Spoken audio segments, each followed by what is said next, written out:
መጽሐፍ ቅዱሳችን ላይ የእግዚአብሔር የገዛ ልጁ ተብሎ የተጠራ ከጌታችንና ከመድኃኒታችን ከኢየሱስ ክርስቶስ በቀር ማንም የለም። ነጥብ አንድ በሉ። ነጥብ አንድ የእግዚአብሔር የገዛ ልጅ የእግዚአብሔር የገዛ ልጁ his own son የራሱ የገዛ ልጁ የገዛ ልጅ ተብሎ ሊጠራ የሚችለው ከኢየሱስ በቀር ማንም የለም በመጽሐፍ ቅዱሳችን። አብም የገዛ አባቱ ተብሎ ለኢየሱስ ካልሆነ በስተቀር ሌላ ለማንም ሊጠራ አይችልም።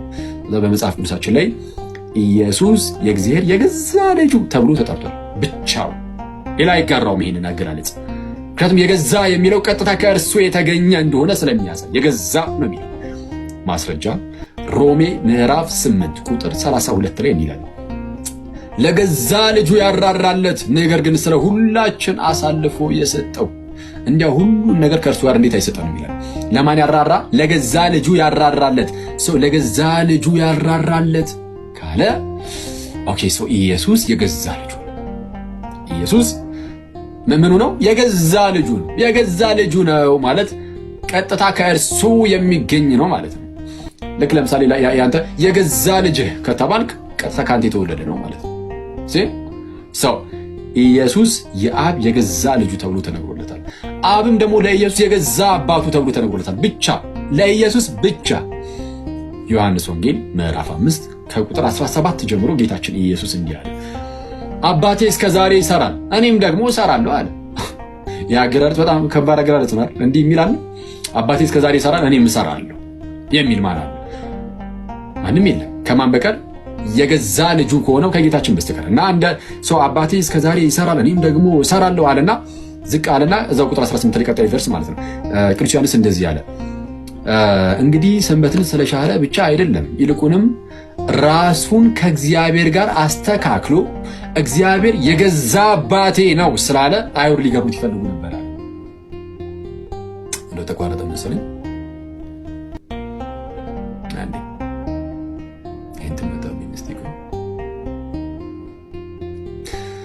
እሺ ይሰማል ብዬ ተስፋ አደርጋለሁ። ኢየሱስ እንግዲህ ሰንበትን ስለሻረ ብቻ አይደለም ይልቁንም ራሱን ከእግዚአብሔር ጋር አስተካክሎ ራሱን ከእግዚአብሔር ጋር ምን አድርጎ አስተካክሎ እኩል አድርጎ ራሱን ከእግዚአብሔር ጋር እኩል አድርጎ እግዚአብሔር ምን ነው ይላል የገዛ አባቴ ነው ስላለ አይሁድ ሊገድሉት ይፈልጉ ነበር ያለ አብዝተው ይፈልጉት ነበር። እግዚአብሔር ምን ነው ስላለ መጽሐፍ ቅዱሳችሁን ገልጣችሁ ታነበው እግዚአብሔር አባቴ ነው ስላለ ተብሎ ተተርጉሞ ልታገኙ ትችላላችሁ። አማርኛው ላይ ግን ትክክለኛው ትርጉም የገዛ አባቴ ነው። ብዙዎች የእንግሊዝኛ ቨርዥኖች ጥሩ ናቸው። his own father ይላል ወይም my own father። የገዛ አባቴ አለ። አብ የገዛ አባቱ ተብሎ የሚነገርለት ለኢየሱስ ነው። ለአብ የገዛ ልጁ ተብሎ የሚነገርለትም ለኢየሱስ ብቻ ነው። ከኢየሱስ ውጭ ካለ አንድ ማስረጃ ብሎ መጠየቅ ይቻላል። አንድ ማስረጃ የገዛ ልጁ ተብሎ ማንም የለም። የገዛ አባቱ ተብሎ አንድም የለም። በጌታችንና በወልድና በአብ መካከል ያለው አንዱ ግንኙነት ይሄ ነው። ስለዚህ የመጀመሪያው ነጥብ ይሄ ነው፣ የገዛ ልጅ የገዛ አባት ተብሎ የሚቀመጠው ይሄ አገላለጽ። ሁለተኛ ነጥብ ኢየሱስ ለአብ የገዛ ልጁ ከሆነ የአብ የገዛ ልጁ ደግሞ ስንት ነው? አሁን የገዛ ልጅ ብዙ የገዛ ልጆች አሉት ያሉት አንድ ብቻ ነው የገዛ ልጅ። ስለዚህ ብቸኛ ልጁ ነው ኢየሱስ ለአብ። ከዚህ አንፃር ማለት ነው የገዛ ልጅ የሚለው ለየት ያለ ስለሆነ ምንድነው የገዛ ልጅ የሚለው ለየት ያለ አገላለጽ ስለሆነ ወይም ደግሞ ለየት ያለ ልጅነት ከራስ የተገኘ አይነት ልጅነት ስለሆነ እንዲህ አይነት በእንደዚህ አይነት ልጅነት ደግሞ አብ ስንት ልጅ አለው ከተባለ አንድ ብቻ። እኛው ልጆቹ ነን፣ ግን የገዛ ልጆቹ አይደለንም። የገዛ ልጅ አንድ ብቻ ነው ያለው፣ እርሱም ጌታችንና መድኃኒታችን ኢየሱስ ክርስቶስ ይባላል። ኢየሱስ ብቻ ነው የአብ ልጅ። ማስረጃ ዮሐንስ ወንጌል ምዕራፍ 1 ቁጥር 14 ላይ ቃልም ሥጋ ሆነ በእኛም አደረ ጸጋንና እውነትንም የተመላ ነው ይልና አንድ ልጅም ከአባቱ ዘንድ እንዳለ ያለውን ክብሩን አየናለን። ስንት ልጅ? አንድ ልጅ። ከብዙዎች መካከል አንዱ ልጅ አይደለም፣ ብቸኛ ልጅ ማለት ነው። his only begotten son ማለት ነው። the only begotten son ብቸኛ ልጅም አንድያ ልጅም ብቸኛ አንድያ ልጅ አንድ ልጅም አለ። ብቸኛ ልጅ አለ። እኛስ ልጆቹ አይደለንም? ለአብ ነን፣ ግን የክርስቶስ ልጅነት ይለያል። የገዛ ልጁ ነው። ኢየሱስ ለአብ የገዛ ልጁ ከእርሱ የሚገኝ የሆነ ልጁ በስጦታ የተሰጠው አይደለም፣ የገዛ የሆነ ልጁ እንደዛ በመሆኑ ምክንያት ብቸኛ ልጁ ነው።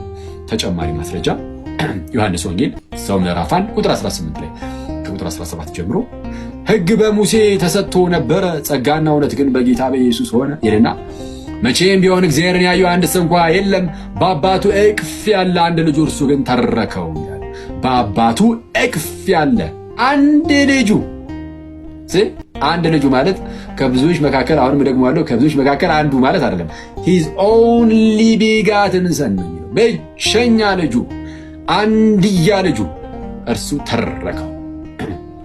በአባቱ እቅፍ ያለን የተባለው ምንድነው? በአባቱ እቅፍ ያለ ማለት አገላለጹ ራሱ አያስገርም? በእርሱ እቅፍ ያለ እና እቅፍን ከመተረክ ጋር አገናኝቶታል። እግዚአብሔርን ያየው አንድ እንኳን የለም ተባለ። ሙሴ እኮ ምን ያህል ጊዜ እግዚአብሔር እንዳነጋገሩ አስቡ። ምን ያህል ጊዜ ሙሴ እግዚአብሔርን አነጋገረው። እንደ ሙሴ ያለ ነቢይ አይነሳም በእስራኤላውያን ወይም በአይሁዳውያን ተባለ።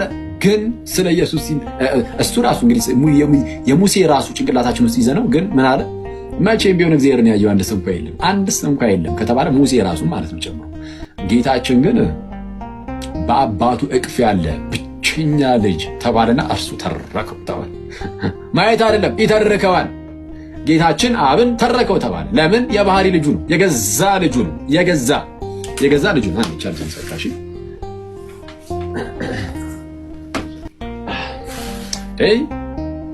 ሰው ብቸኛ አንድያ ልጁ ነው።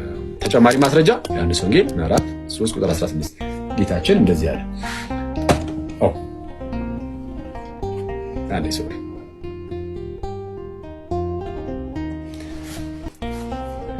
በእርሱ የሚያምን ሁሉ የዘላለም ሕይወት እንዲኖረው እንጂ እንዳይጠፋ እግዚአብሔር አንድያ ልጁን አሳልፎ እስኪሰጥ ድረስ ዓለምን እንዲሁ ወዶታል። በእርሱ የሚያምን ሁሉ የዘላለም ሕይወት እንዲኖረው እንጂ እንዳይጠፋ እግዚአብሔር አንድያ ልጁን ማለትም ብቸኛ ልጁን እስኪሰጥ ድረስ ዓለምን እንዲሁ ወዶታል። ስለዛ ኢየሱስ የአብ ብቸኛ ልጁ አንድያ ልጁ ነው ማለት ነው።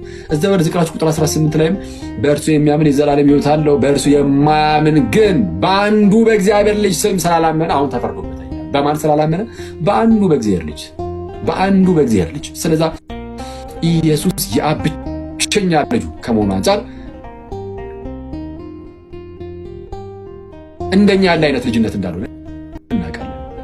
የመጀመሪያውን አሳያችሁ። የመጀመሪያው ነጥብ ምን ነበር? የገዛ ልጅ ኢየሱስ የገዛ ልጁ መሆኑን አሳይቻችኋለሁ። አብም ለኢየሱስ የገዛ አባቱ እንደሆነ አሳይቻችኋለሁ። የገዛ ልጁ ከመሆኑ አንጻር ብቻውን ነው ልጅ፣ ማንም ሰው አይጋራውም የሱን ልጅነት ብያችሁ ነበረ። ብቻውን ልጅ እንደሆነ ደግሞ አሁን አሳያችሁ። ሁለተኛው ነጥብ ደግሞ ብቸኛ ልጅ የሚለው የገዛ ልጅ ብቸኛ ልጅ